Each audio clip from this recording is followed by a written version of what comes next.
Good morning. Our hand today is pocket kings. Under the gun, I open raise. I think my range is pretty self-explanatory. Um, it's a 5 NL game, I should say. Take these out. Ace 2, Ace 3 out. I'm not going to be opening those, especially under the gun. But the rest, that would have been early position range. So I open raise to 3 and big blind calls. Big blind, I have 15 hands. He's playing 27-13, so I'm just going to say he's playing something of a range like this. Broadways, pocket pairs. He hasn't raised 3-bet yet, so I'm going to say kings plus ace king. Maybe he has some of the other hands. And we see a flop of king 7-5, and then surprisingly he leads into me. So when he leads into me, I really think he's got a king low kicker. I feel like if I raise, he's probably going to freeze and possibly even fold. So I just called. 10 of diamonds hits. He bet, so he bet half pot, and now he's betting a little less than half pot. So the question is, should I raise? I think at this point he's that bet's saying that he's scared of the diamond coming out there. I still think he probably has some sort of king, maybe an underpair. I don't quite think he's got aces, and I actually don't think he has trips. So I just call. Then 3 diamonds hits, and now he leads like half pot. I think the only hand that can beat me now is ace of diamonds. Is it possible that he had a diamond flush? Yeah, I don't normally see players that donk leading with diamonds. So I still think I'm ahead. I just called. I don't think raising was going to be optimal. I think if I raised, he's just going to fold everything except the nut flush draw. So I didn't see value in raising. So curious. One of the ideas that I had was, or questions that I had about this hand was, should I have ever raised? Should I have raised the flop? I mean, he leads into me, and if I do raise at some point, what are the hands that I'm raising with? What hands other tan trips am I raising with? Am I going to be raising flush? Am I going to be raising something like, gut shot? So let's take a look at GTO. So let me say first that I already kind of modified some stuff.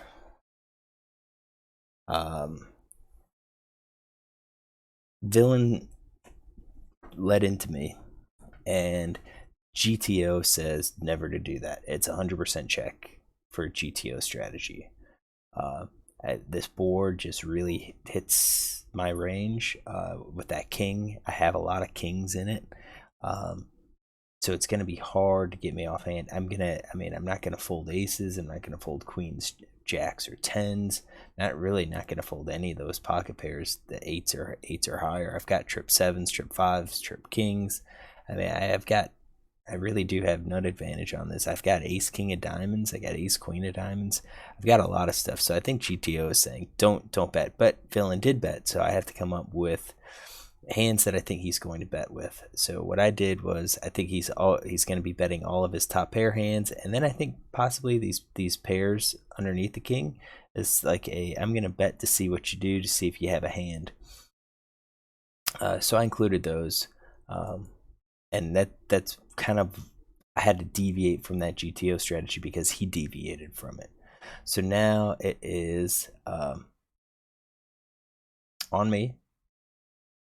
Do I raise, call, fold? It looks like I should be raising with the kings. So if I raise, it's, what hands are calling? I guess trip sevens, maybe that's what we're going for. Maybe we're hoping he has a king that can call. Not supposed to be calling, with my premiums at all. So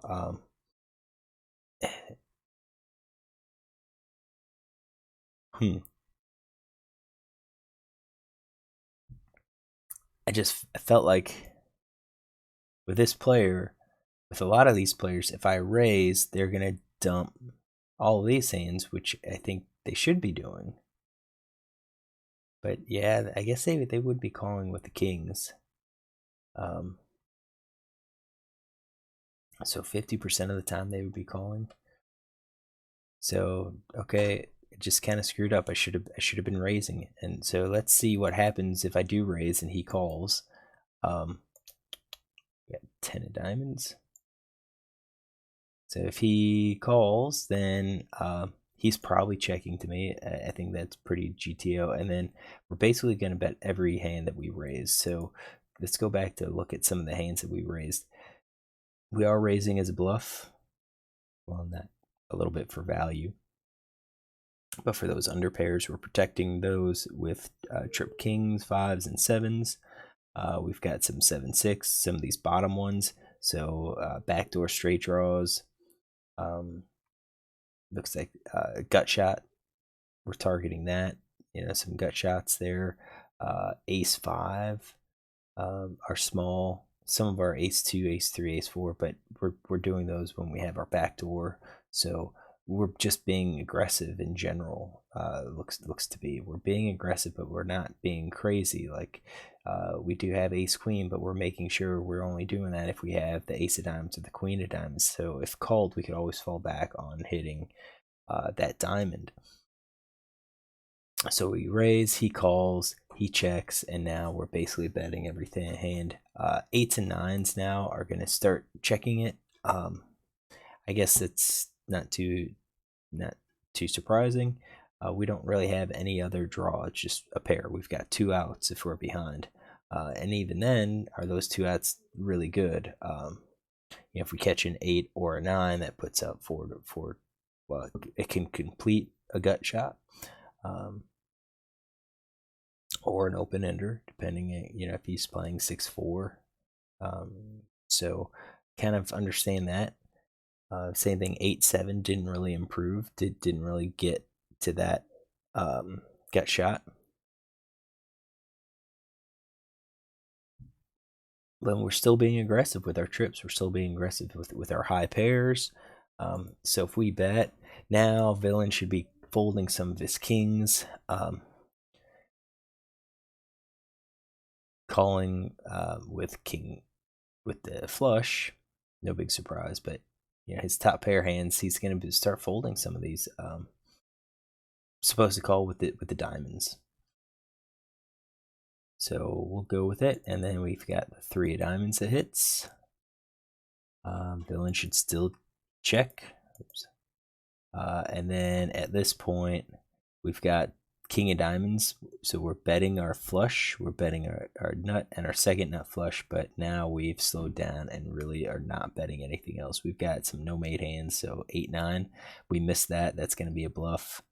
Looks like ace queen, ace jack, ace 4, those are going to be bluffs because we picked up with that.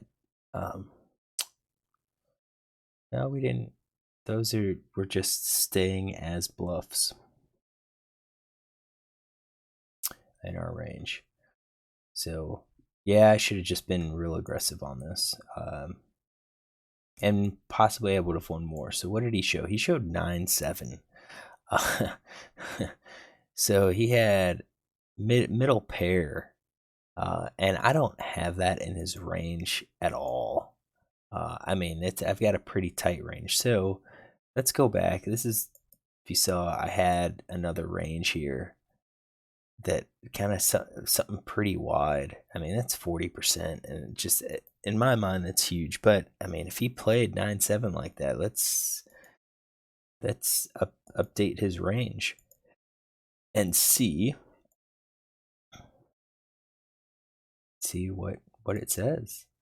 So we're gonna build our new tree, and what we're gonna do is come back when the solver's done. All right, so as expected, villain is supposed to be checking everything. We know what he was leading with, so I'm gonna say he's going to be leading with our middle pair. I'm gonna say weak pair. Oops. Definitely no middle pair. Definitely middle pair.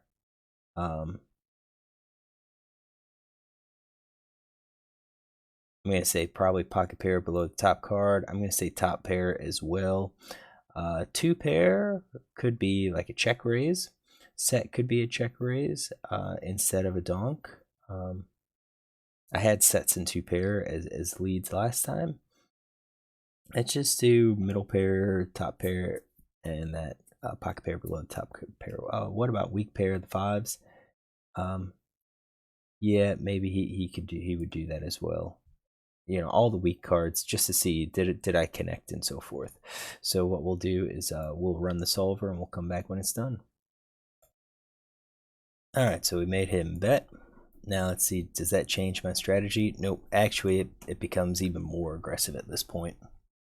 With this wide range, we are raising with virtually everything that we have. Of course, we can kind of give up, like we can't do it 100%. We're folding 5%, but 10-9 without any backdoors is being folded. Jack 10 without any backdoors are being folded. Queen jacks, and not even all.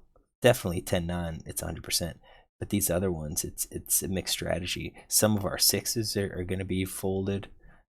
That's it. So we should have definitely been raising and then going for a call. Now we didn't. Looks like I've got no calls here. So it's just out of curiosity. So percentage wise, you know, if he bets, so we call, if he bets again half pot, then we're essentially calling most of the time based on percentages. And again, we can't really look at ranges because we don't have them. And then basically it says he should not be betting at all. He should be checking all of his flush draws. So what happens if we change that and say, well, we know he bet again with his flush draw, and we'll just say all of his flushes,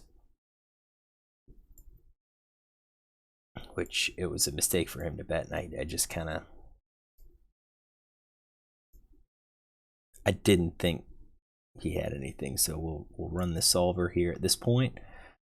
We'll come back when it's done. All right, so we got everything.